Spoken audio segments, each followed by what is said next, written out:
So, as per definition, syncope of fainting is a symptom complex. So, this symptom complex must consist, as we know, a brief loss of consciousness, and it has to be associated with an inability to maintain the postural tone also. And the patient spontaneously resolves, the symptoms spontaneously resolve without medical intervention, and the patient returning to their baseline neurological condition. So, all this has to satisfy if we have to say this patient is sustained a syncope. And talking about the near syncope or pre-syncope, it's a premonition of fainting without loss of consciousness. And the significance is the pre-syncope shares the same basic pathophysiological process as syncope, and at the same time, it carries the same risk. So a patient doesn't have a LOC with other prodromal signs of syncope, doesn't rule out that he is at a lower risk. Both carries the same risk and same the pathophysiologic process. So simply talking about this pathophysiology, uh, there are a lot of types of syncope, but the final common pathway of syncope is the same, regardless of the underlying cause. That is, a 10-second complete disruption of blood flow or a reduction of cerebral perfusion by 35 to 50%. So that the complete disruption of blood flow is mainly to the both cerebral cortices or the brainstem reticular activating system can induce a syncope. The clinical features, I would like to discuss the clinical features of the different syncope separately as cardiac related syncope, vasovagal and neurally or reflex mediated syncope, orthostatic syncope, syncope associated with psychiatric disorders, medication induced syncope, neurological disorder associated with loss of consciousness. So the cardiac related, as we discussed that from the pathophysiology there is a decreased cardiac output causing a reduced blood flow to the cerebral cortices or the reticular system of the brainstem, or there is a reduction of cerebral perfusion by 35 to 50%. So, as per cardiac related syncope is concerned, this can be due to an outflow obstruction due to some structural cardiac disorders, or there is due to a reduced cardiac output like arrhythmias, like tachy and bradyarrhythmias.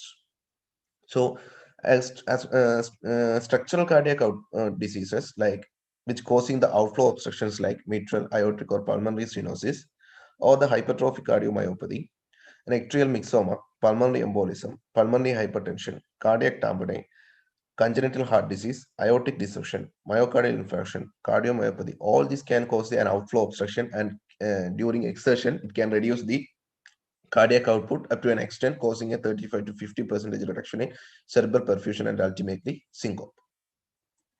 And which causes reduced cardiac output due to arrhythmic changes are mainly tachy and bradyarrhythmias. Tachyarrhythmias, we have SVT, VT, VF, of Parkinson's White syndrome, Torsades pointis, etc.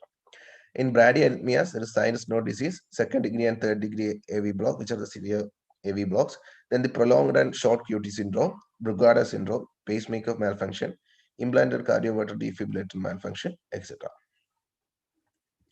So, what are the clinical features or conditions that we are expecting from these particular, some of these particular cardiovascular causes are? An aortic stenosis, uh, usually the aorta, we know that the valve will be stenos and it will be stiff against a contracting ventricle.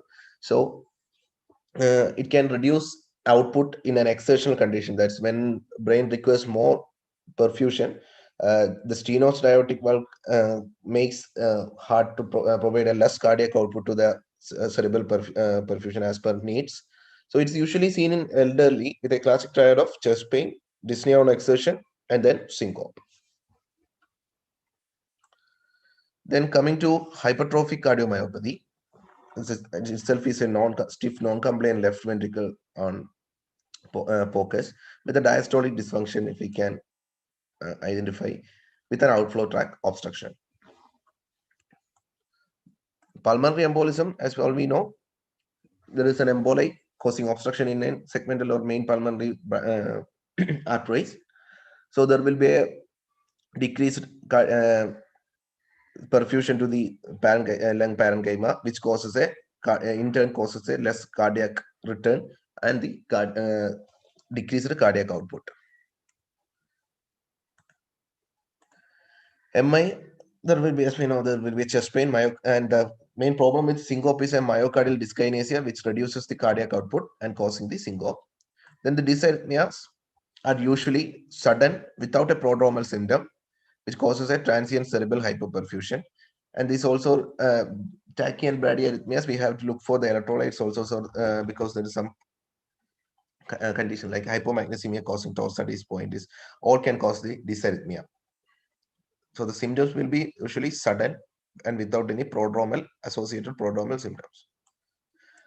Then the ECG changes we can obtain like Brugada syndrome, long or short QT syndrome, ECG changes, etc. So these are all discussed in earlier day before yesterday's class, I think. So I'm not going detail into the ECG changes of the Brugada syndrome, QT syndromes, etc. So that was a cardiac related syncope. Then the vasovagal and neurally or reflex mediated syncope. So as well the name indicate, vasovagal means there is a vasodilation associated with an increased vagal tone. Increased vagal tone can cause increased parasympathetic activities like bradycardia, hypotension, etc. So this can be divided into reflex syncope, situational, like carotid sinus, post-exercise, gastrointestinal, and post-micturition. In reflex syncope, which is known as vasovagal, are usually induced by pain, instrumentation, emotion, Valsalva maneuver, which elevate intrathoracic pressure like weightlifting, chest sneeze, etc. It specifically carries a prodrome of lightheadedness, without nausea, pallor, sweating, feeling of warmth. This will be slow, progressive onset, unlike the arrhythmic causes of syncope. So a slow, progressive onset syncope with the prodrome of this vasovagal clearly say that there is a reflex syncope or vasovagal syncope. And the situational syncopes are carotid sinus sensitivity, post-exercise, gastrointestinal, and post-micturition. Carotid sinus sensitivity is in some persons there will be a high carotid sinus will be hypersensitive to the pressure. So in conditions like neck tying or shaving can cause a syncope by carotid sinus thinking that there is a high pressure and it started decreasing the pressure and heart rate by increased parasympathetic or vagal tone. Then gastrointestinal like swallowing, vomiting, defecation, etc. Then the post-micturition syncope also are all situational syncope. So this is the carotid sinus syndrome. Mm, the carotid sinus will be hypersensitive. So it's a baroreceptor, we know, sensitive to external pressure. So when there is an external pressure like shaving, necktie, there will be an increased pressure in carotid sinus. This classic triad will be there is a bradycardia and there will be a pause of or asystole of greater than 3 seconds. Or there will be a no bradycardia, only a decrease in blood pressure of greater than 50 millimeters of mercury without a significant change in heart rate. So these are usually seen in older males. So we have to be cautious about the carotid sinus syndrome also. Then the orthostatic syncope. Orthostatic syncope is a syncope or pre-syncope associated with postural hypertension. So to be said that if the patient is having a postural hypertension, there has to be a drop in systolic blood pressure of greater than 20 millimeters of mercury in systolic or 10 millimeters of mercury in diastolic. This is because if the patient is in hypovolemia or in anemia, when the patient stands up, there is a chance of the central blood always get displaced and pooled in the lower part of the limbs. But our autonomic system responds this to these changes, increasing BP and cardiac output. So if there is a insufficient autonomic response, then to counter the drop in cardiac output, orthostatic syncope acts. This is known as neurogenic orthostatic syncope. So usually this happens in the first 3 minutes after assuming a upright posture. So many serious causes of syncope may be associated with orthostatic changes. So consider the other life-threatening causes before attributing the syncope to orthostatic and autonomic dysfunction, especially when there is a patient presenting with orthostatic as an elderly patient. Then the syncope associated with psychiatric disorders. It accounts for the 40% of all the vasovagal syncope and 37 to 62% of all the unexplained syncope. So a regular history taking of the psychiatric previous disorders and the drug taking for the psychiatric disorders are essential. Usually, the psychiatric disorders causing syncopes are generalized anxiety disorders and major depressive disorder. So, before attributing this to a psychiatric illness, we have to rule out an organic cause. So, psychogenic pseudosyncope, a specific entity, usually present with apparent loss of consciousness, but without impaired cerebral perfusion. This can be identified from the bystanders, like eye closure during the event, then the long period of apparent transient loss of consciousness, increased heart rate and blood pressure, which are not the characteristics of a true syncope. Then the medication-induced syncopes, beta blockers are the main culprits causing the medication-induced syncope, but also erectile dysfunction drugs, antihypertensives, cardiac glycosides, diuretics causing hypovolemia, antidyserythmic, antipsychotics, antiparkinsonism drugs, antidepressants, phenothiazines, nitrates, alcohol, cocaine, all can cause the medication-induced syncope. So in sample history, you have to include the past medication history also to get an idea about the cause of syncope. And the neurological disorders associated with the loss of consciousness. Usually, neurological causes of syncopes are rare because most of them are associated with a loss of consciousness with a persistent neurological deficit or altered mental status, which do not fit to the criteria of the true syncope. So we don't add this. But seizures, we have to rule out seizures along with the syncope. The problem is some syncopes are associated with a brief tonic-clonic movements. So we have to differentiate it from the normal seizure.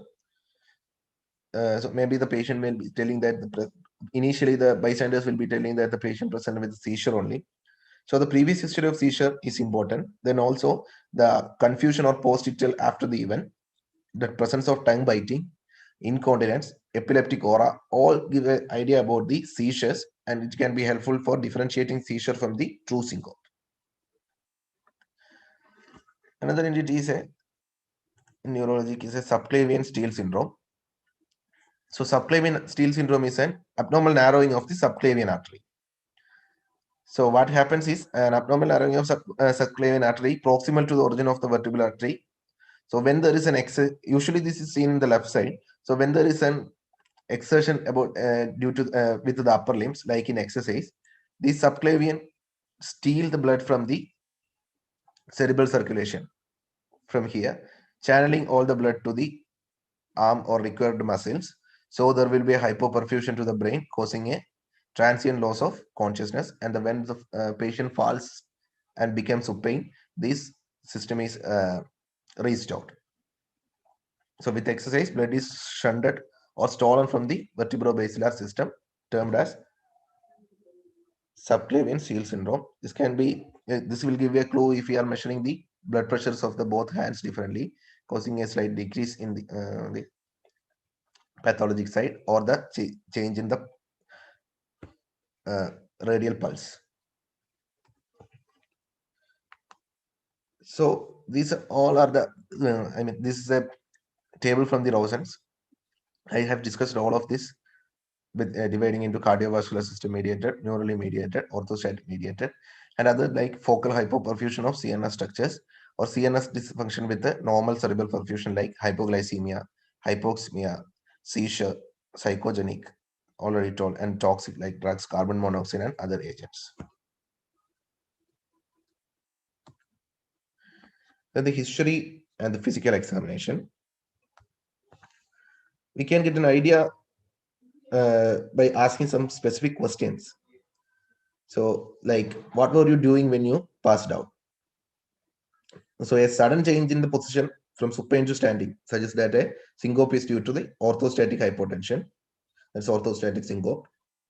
But the syncope while supine indicates there is a cardiac etiology or a seizure. Already told that not a true cause of syncope, but generally included with the differential diagnosis. That is, seizure is generally included in the differential diagnosis. And a syncope during exertion may also indicate orthostatic syncope, but may instead be caused by the cardiac outflow obstruction also. That is, hypertrophic cardiomyopathy or aortic stenosis. So the patient presenting with an exertion and followed by syncope indicates that there's a hypertrophic cardiomyopathy or aortic stenosis. I mean, suspicious. Then the syncope associated with a sudden head turning tight neck collars, or shaving may be caused by carotid sinus hypersensitivity. Or the syncope that occurs shortly after exposure of pain or some strong emotions is termed as vasovagal or vasomotor syncope. Then there's a history, or he was doing like prolonged coughing, defecation, micturition, or weightlifting, like that's Valsalva manners, can induce syncope by increasing the intrathoracic pressure, leading to the venous return. So this all gives an idea when we're asking, what were you doing when you passed out? Another question is, what symptoms do you remember just before you passed out, and what symptoms did you experience after you woke up? So a severe headache, it's preceding a syncopal episode, can suggest an IC bleed, especially in SAH. Then there are chest pain, palpitation, or dyspnea, which can point out to the cardiovascular etiologies. Aortic dissection and abdominal aortic aneurysms, etc., are often associated with the severe upper back pain and lower back pain, lower back pain respectively. Then a sense of like a progressive lightheadedness, then weakness, then a tunnel vision immediately prior to the syncope. These all are associated with the vasomotor or orthostatic syncope. Then lightheadedness, nausea associated with the diaphoresis, etc., can be give an idea about the hypoglycemia. So this question also matters. Then were there any witness? This question is of utmost important because we have to take we already know that syncope is a um, diagnosis from the history itself, and it has to be made from the ED itself, because each causes or each diagnosis of syncope carries its own risk in the survival of the patient in in the following 1 year of the lifetime. So diagnosis has to be made from the ED itself. So the witnesses are at most important. They can distinguish between certain causes of syncope. Actually, we have to ask about regarding the duration of unconsciousness. This cannot be driven from the. It's usually difficult to get an idea of the duration of unconscious from the patient itself. So a true syncope is generally associated with the unconscious lasting no more than seconds to minute. A prolonged unconscious before waking is more likely to be due to a seizure with post-ictal confusion, etc., or due to drug effects like alcohol. Then witness may report a seizure activity. This is tonic-clonic, but we have already discussed that can be a short period of duration of tonic-clonic activity in true syncope also. But however, this only lasts for around 20 to 30 seconds. More than this, we have to be suspicious about the seizure. Then we have to ask about the mental status of the patient after waking to rule out the post-ictal state. Seizure are associated with post-ictal lasting more than 5 minutes. So that some patients typically report to the bystanders that the feeling of ill or lightheaded to witness, or who appear pale or diaphoretic prior to the episode, are morely prone to experience a true syncope. That's taking importance of taking history from the bystanders. Then the next question, like, have you been feeling ill lately? Is there any illness before the syncope, like a nausea, vomiting, anorexia, diarrhea? This also just a hypovolemia and causing an orthostatic syncope. And there is abdominal pain, vomiting, diarrhea, specific. So the hematemesis, etc., can be melena, etc., can be led to gastrointestinal bleeding, causing the hypovolemic and then orthostatic syncope, etc. Then we can ask about what medication have you been taking? Any drugs or alcohol? We have discussed about the medications that can induce syncope. Another question is, has this ever happened before? And did you see a doctor? Was there any workup? So benign syncope have a repeated pattern of recurrence, but the dysarrhythmias and hypertrophic cardiomyopathy, these aortic stenosis, these are all there inside the patient. So it can recur, and the prior information can get an idea about our new workup, like a previous echocardiography, if present. It can provide information about regarding hypertrophic cardiomyopathy or aortic stenosis patient having, and so this will make our diagnosis easier. So asking about the prior episodes are also important. Then, has any member of your family died suddenly?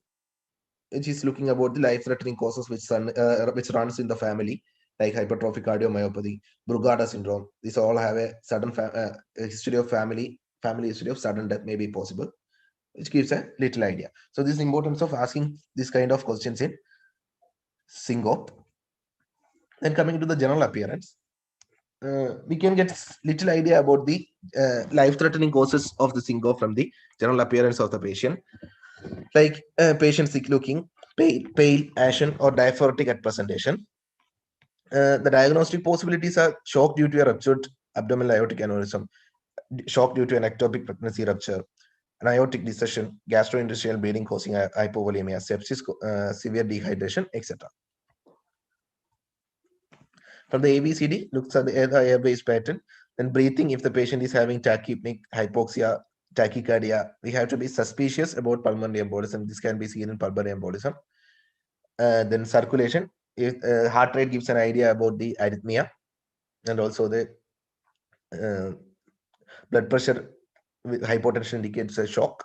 Then the disability looks for hypoglycemia, severe seizures to roll out the true syncope. Exposure, temperature gives an idea of about infection. So as a whole, directed physical examination in syncope, the vital signs, pulse rate and rhythm, respiratory rate, and blood pressure and temperature that we already discussed.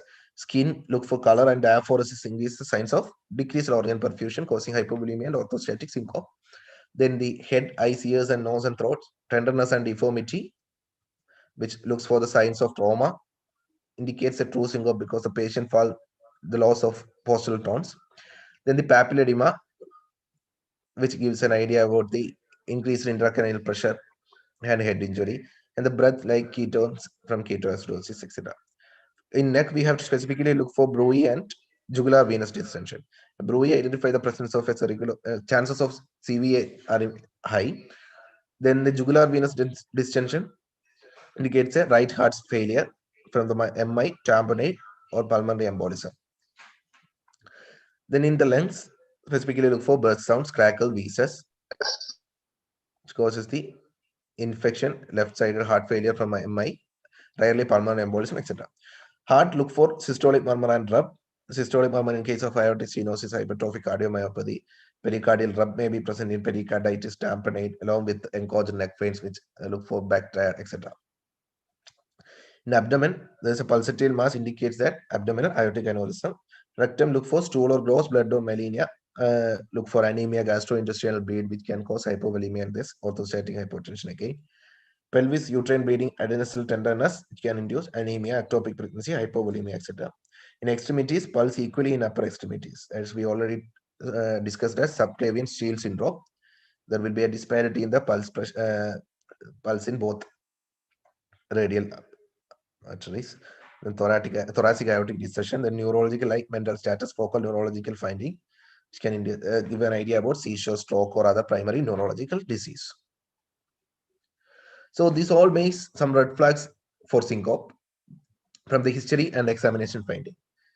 So the red flags from the history are an elderly, which is more concerned about our concerning diagnosis must be about cardiac dysarrhythmia, ACS, etc. Then palpitation is a red flag, which can be due to cardiac dysarrhythmia associated with severe headache, maybe an SAH or ICH, intracranial hemorrhage. Then the associated with abdominal or back pain, as we discussed, triple or ruptured ectopic pregnancy. Then associated with dyspnea, pulmonary embolism, associated with chest pain, ACS, pulmonary embolism, or aortic dissection. And the examination finding red flags and our concerning diagnosis are documented hypotension is a red flag. Maybe due to number of cases like triple ectopic pregnancy, ACS, sepsis, ear bleed, etc. Then a examination finding of head or face trauma indicates a true syncope. That is, the patient has fallen due to the loss of postural tone and hit his face or head. Then the diaphoresis is a red flag in cardiac or vascular etiology or hypotension. Confusion is a red flag which is causes CNS event and hypoglycemia. Pulsatile abdominal mass causing triplet, vaginal bleeding with ruptured ectopic pregnancy, cardiac murmur in case of aortic stenosis and hypertrophic cardiomyopathy, wheezing in pulmonary embolism, parallel melena or rectal bleeding, GI or other blood loss, and Rales, JVD, and peripheral edema in cardiac disease or even in cardiac congestive heart failure. These are all the red flags as far as history and examination findings of syncope are concerned. And the critical diagnosis we have to make in considering syncopes are MI, life-threatening dysarrhythmias, thoracic aortic dissection, critical aortic stenosis, hypertrophic cardiomyopathy, pericardial tamponade, abdominal aortic aneurysm, massive pulmonary embolism, SAH, stroke, toxin, severe hypovolemia, ruptured ectopic pregnancy, and sepsis. These are all in the Rosen's table. So I just put it because it makes some sense. So before going to the ancillary studies, we can apply some scores. Usually there are a lot of scores. Usually we use this San Francisco syncope rule with a chest mnemonic. C indicates that any of these presents, a patient presented with syncope and any of these are present, this gives a suspicious, and this is this categorizes severity. So any of these present increases the severity of the syncope and the mortality of the syncope. So congestive cardiac heart failure history, and from CBC and hematocrit less than 30%, ECG or cardiac monitoring abnormal causing arrhythmias, and the shortness of breath history, a systolic BP less than 90 millimeters of mercury. We usually obtain investigation like 12 ECG, which is a very must, orthostatic vital signs to rule out orthostatic hypotension or bradycardia, a hemogram to look for anemia, electrolyte serum, not only to look for sodium and potassium, but also the features like hypomagnesemia, which can induce torsades, etc. Then glucose and serum blood to rule out hypoglycemia, D-dimers and serum. These are all if they fits the our physical examination and history finding. That is, if a patient present with shortness of breath history, is tachypneic with tachycardia, there is ECGs like S1Q, QT changes, or there is a right RARV dilatation in focus, then it's confirm about the we can confirm about the pulmonary embolism by D-dimers, actually by CTPA, and also D-dimer gives an idea about the pulmonary embolism.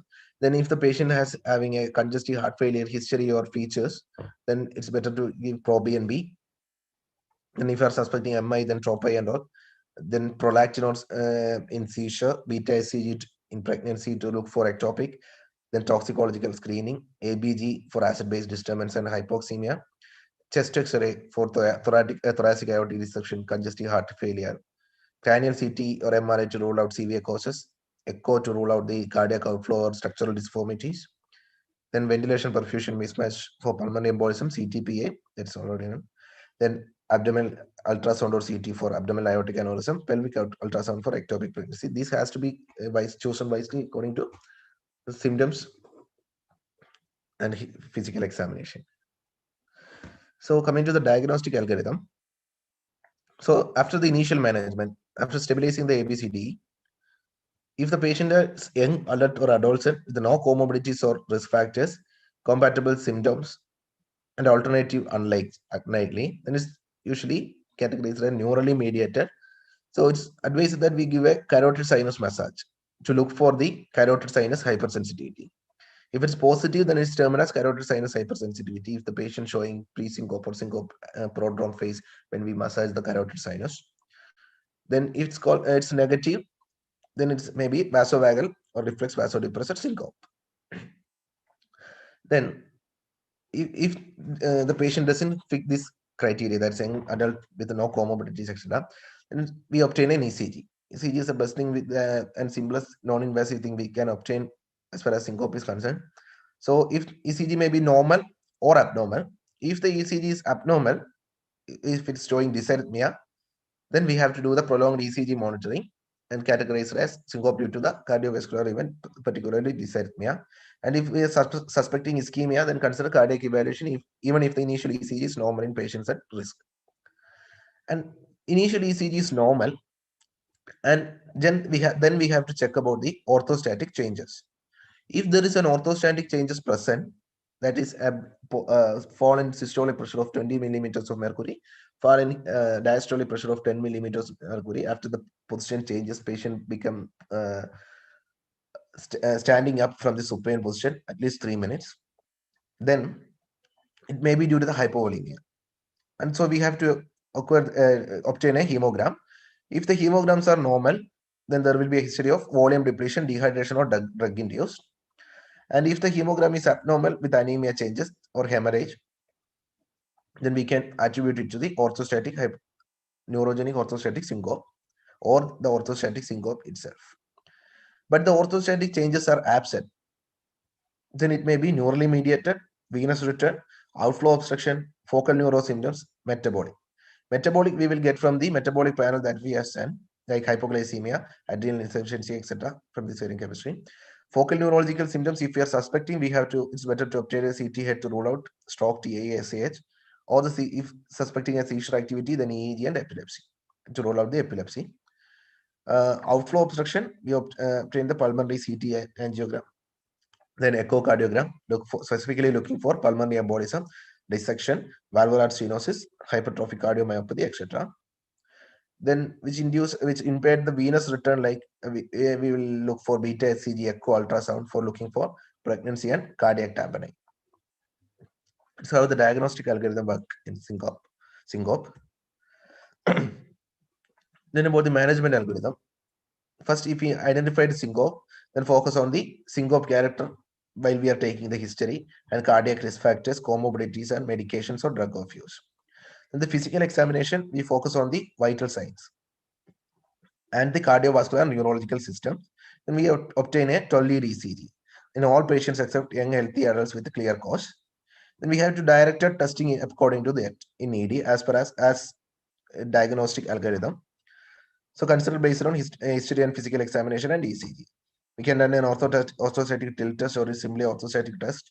We can give carotid massage. We can obtain a hemogram, abdominal ultrasound, CT pulmonary angiography, CT angiography, beta HCG, and other tests as directed to look for a cause. If it's diagnostic for neurally mediated or orthostatic cause, then treat as appropriate. If in additional evaluation, we can divide into heart disease suspected or heart disease not suspected. If the heart disease is not suspected, then we can consider a tilt table test, neuropsychiatric evaluation, and additional tests as directed by the history and physical examination. Then heart disease is suspected, we have to do an ischemic evaluation, stress testing, echo, and prolonged ECG monitoring and additional tests as directed, and then diagnosis and treatment. That's all about Syncope. Thank you.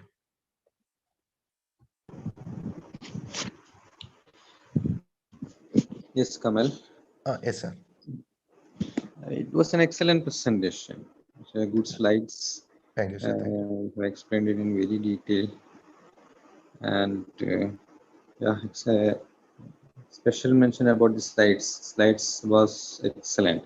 Thank you, sir. Thank you. So I think last month also you might have had a discussion in the same topic, in the symptomatology module, right? So you should have had a detailed discussion on this topic. So this might be the second time. So you have explained everything in detail. So like introduction, pathophysiology, everything, and all the causes of syncope, different types, presentation, everything. So in a nutshell, it is a very common presentation in the ED, presenting as syncope, especially the elderly population, but also happens in pediatric population and adults too.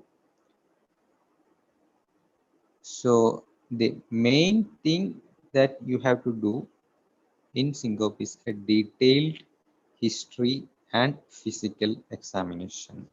With that itself, you can reach to a diagnosis. The most common cause of syncope is vasovagal syncope, and then comes the other causes, mainly the cardiac causes. So you should take a proper history, like obtain a clinical history from the patient and the witness, from the bystanders, immediate bystanders, and you should begin with a detailed description of the events preceding the loss of consciousness, including the patient position, any stimulus, if whether the patient was doing anything before they even like doing an exercise, and any premonitory symptoms like any aura, any headache, was there any diplopia, vertigo, or any focal weakness. Also, if whether the patient had any chest pain or and palpitations. So you can rule out many causes with history itself.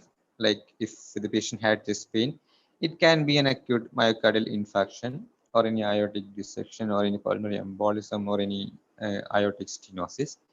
If patient was having palpitations, can be any arrhythmia like tachyarrhythmias or bradyarrhythmias, or if patient had any shortness of breath, can be pulmonary embolism or a congestive heart failure.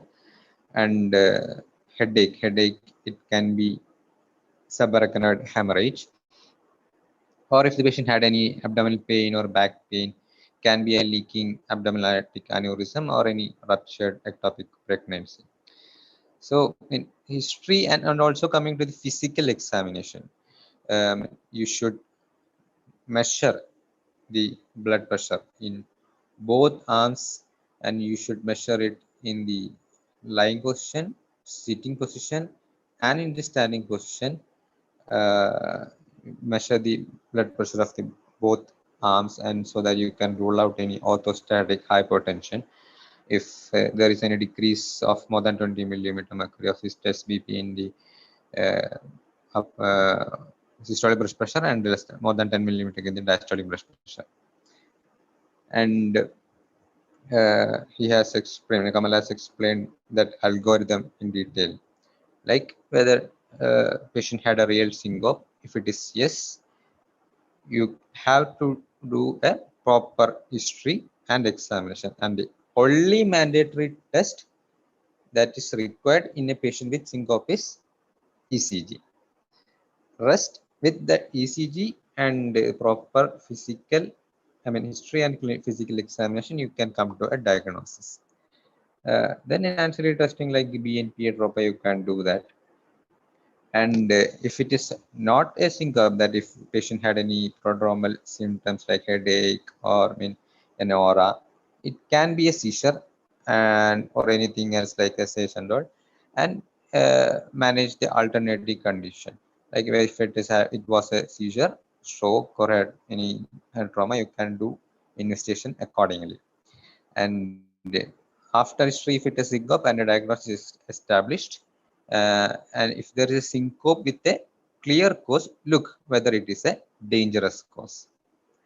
And if it is a dangerous cause, you have to exclude like cardiac disease like arrhythmia, ischemic heart disease, or any valvular heart disease, any pericardial effusion or tamponade, or any pulmonary embolism or a neurological disease like subarachnoid or subclavian shield syndrome or any TIA, or whether it is in a hemorrhage like GI bleed, abdominal aortic aneurysm, ruptured ectopic pregnancy, and also you have to do uh, UPT in all reproductive age females presenting with syncope. Then and after making a diagnosis, appropriate management in that side. Indeed, if this is a dangerous cause, if it is not a dangerous cause, you have to rule out a reflex syncope or vasovagal syncope or any carotid hypersensitivity. And also, I mean, you have to take a if you take a proper medication history, ask what medications was the patient on, and also about the over-counter drugs. Then, or it may be an orthostatic hypotension too, and you have to manage accordingly. So, if it was not, if the diagnosis is not established from the history, it can be an unexplained syncope. Always, you cannot reach to a diagnosis in a patient presenting with syncope. So, you have to perform a risk stratification. And you have to stratify whether it is high risk, intermediate risk, or low risk. If it comes in the risk stratification tool that we available in the ED is that San Francisco syncope rule, as Kamal mentioned, with the mnemonic chess, like congestive heart failure, hematocrit less than 30%, Then what ECG changes, any abnormal ECG changes like any arrhythmia also. Then shortness of breath symptoms and a systolic blood pressure less than 90 millimeter mercury. And you have to dispose the patient accordingly. Admission for evaluation, cardiac monitoring if patient is in high risk. And if it is low risk, you can reassess the patient and give symptomatic treatment and dispose the patient. So what else? Yeah, then or some other than the San Francisco score, there is also some like Canadian Syncope risk score is there, OSL score, step score, something like. But San Francisco Syncope rule is the most common risk stratification tool that we use in the ED. Yeah, otherwise everything was explained in detail. Very good presentation again, Kamal. Thank you, sir. Thank Sir, you. Mayana sir. Yes, Faisal, Faisal പറഞ്ഞ പോലെ തന്നെ കാര്യങ്ങളെല്ലാം good presentation. You are also touched and complete and rewind whatever the things to be emphasized. രണ്ട് ഒന്നുമില്ല ഇത് whatever those who are for the planning for exam, all exams, all the ARCM Part A, B and C, DNB, Masters, all exam, this is a question. DNB, it is an evaluation of syncope in ED. It is a 10-mark question. Similarly, in Part A, few of the basics, definitely asking from the area of the syncope. Part C, again, sometimes a station, patient present with the syncope, you asked to take history, like that. Part B, definitely various areas. So in the entire presentations, those who are juniors and junior most people whoever is sitting and they are doing the duties in ED, someone present with the syncope, as Dr. Faizel rightly mentioned, go for extensive history and examination. That will tell many things, or that will give the clue. But definitely the 4 slides in Kamal presentation, one is the red flags in history, then red flags in physical examination, and red flags in testing. These 3 things, anything you pick up during your initial evaluation and history taking, definitely that patient you put it the red flag, put it your case sheet or your writing sheet itself, it is a red flag. So that case you cannot send home, or you cannot simply keep in observation. And all idea is you must evaluate the, or to be sort out that red flag with your consultant or the other department consultant or whoever is involved. Or the testing should be also directed in such a way that to sort out that red flags. So ED, you know, it is always in the busy schedule, and always like different kind of patients are there. Sometimes patient is fully stable, talking in full sentence, maybe not in dyspnea, maybe it's all, if you are not looking into the red flags, there is a potential risk for that you missing, and sometimes patient deteriorate in front of you. But that reflect our poor evaluation. So that is the reason why that 2-3 slides are very important. And how to manage the, or to investigate these cases, another 2 slides came there. One is the diagnostic algorithm, and second one is management algorithm. You can follow that algorithm, and also you can customize accordingly. depending upon the situation. If these two things are you do, definitely you can escape many of the dangerous issues that can happen in ED. But definitely syncope is not a small things. It is definitely a big thing, and very often it is challenging for every emergency physician who is practicing. That is all from my side. Vineet is joined there. Vineet want to add something? Vineet, you want to ask?